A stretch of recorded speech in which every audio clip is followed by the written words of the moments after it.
ಬಿಜೆಪಿಯಲ್ಲಿ ವಕ್ಫ್ ವಿರೋಧಿ ಹೋರಾಟ ಕುರಿತು ಬಣ ರಾಜಕಾರಣ ಆಗಿದೆಯಲ್ಲ. ಬಿಜೆಪಿಯ ಪ್ರಧಾನ ಕಾರ್ಯದರ್ಶಿ ಪಿ ರಾಜೀವ್ ಇವಾಗ ಟೀಕೆ ಮಾಡಿದ್ದಾರೆ. ಅದನ್ನು ಯತ್ನಾಳ್ ಹೋರಾಟದ ಮೂಲಕ ಪಕ್ಷದ ಶಿಸ್ತು ಉಲ್ಲಂಘನೆಯಾಗಿದೆ. ಶಿಸ್ತು ಉಲ್ಲಂಘಿಸಿ ಹೋರಾಟ ಮಾಡಿದ್ರೆ ಅದಕ್ಕೂ ಪಕ್ಷಕ್ಕೂ ಸಂಬಂಧ ಇಲ್ಲ ಹೀಗಂತ ಪಿ ರಾಜೀವ್ ಅವರು ಕೊಟ್ಟಿರ್ತಕ್ಕಂಥ ಹೇಳಿಕೆ. ಅಷ್ಟೇ ಅಲ್ಲ, ಇವರು ಬೇರೆ ಡೇಟನ್ನು ಅನೌನ್ಸ್ ಮಾಡಿದ್ದಾರೆ. ನಾವು ಬೇರೆ ಮಾಡ್ತೀವಿ, ನಾವು ಸಪ್ರೇಟಾಗಿ ಮಾಡ್ತೀವಿ ಅಂತಂದ್ಬಿಟ್ಟು. ಬಟ್ ಹೆಂಗಪ್ಪ ಇದು ಅರ್ಥನೇ ಆಗ್ತಾ ಇಲ್ಲ ಇವತ್ತು.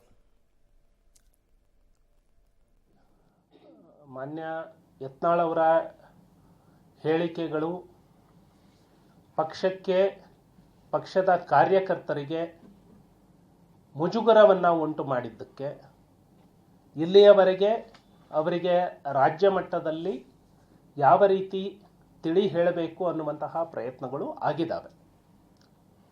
ಇನ್ನು ಇದು ಅವರ ವಿರುದ್ಧ ಇಲ್ಲಿಯವರೆಗೆ ವರದಿಯನ್ನು ಕಳಿಸಿರಲಿಲ್ಲ. ಬಹಿರಂಗವಾಗಿ ಪಕ್ಷದ ಶಿಸ್ತನ್ನು ಯಾರೇ ಉಲ್ಲಂಘನೆ ಮಾಡಿದರೂ ಕೂಡ ಅವರ ವಿರುದ್ಧ ಇನ್ನು ಮೇಲೆ ರಾಷ್ಟ್ರ ನಾಯಕರಿಗೆ ಗಮನಕ್ಕೆ ತರ್ತೇವೆ.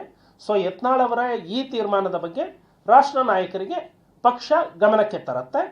ಸೊ ಹಾಗಾಗಿ ಇಲ್ಲಿಯವರೆಗೆ ಅವರ ಬಗ್ಗೆ, ಅವರ ನಿರ್ಧಾರಗಳ ಬಗ್ಗೆ ಕೇಂದ್ರದ ವರಿಷ್ಠರಿಗೆ ತಿಳಿಸಿರಲಿಲ್ಲ. ಇಲ್ಲಿಯವರೆಗೆ ರಾಜ್ಯದ ಹಂತದಲ್ಲಿಯೇ ಅದನ್ನು ಸರಿಪಡಿಸಿಕೊಳ್ಳುವಂಥ ಪ್ರಯತ್ನವನ್ನು ಮಾಡಲಾಯಿತು. ಆದರೆ ಅದನ್ನು ಅವರು ಒಪ್ಕೊಳ್ಳಿಲ್ಲ. ಪಕ್ಷದಲ್ಲಿ ಪಕ್ಷದ ತೀರ್ಮಾನಗಳು ಇರ್ತವೆ. ಪಕ್ಷ ಯಾರದ್ದೋ ವೈಯಕ್ತಿಕ ಹಿತಾಸಕ್ತಿಗಳನ್ನು ಈಡೇರಿಸಿಕೊಳ್ಳಿಕ್ಕೆ, ವೈಯಕ್ತಿಕ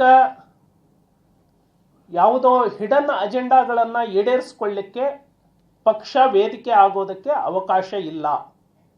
ಇಲ್ಲಿಯವರೆಗೆ ಯತ್ನಾಳ್ ಅವರಿಗೆ ರಾಜ್ಯದ ಮುಖಂಡರು ಸರಿಪಡಿಸುವಂತಹ ಪ್ರಯತ್ನವನ್ನು ಮಾಡಿ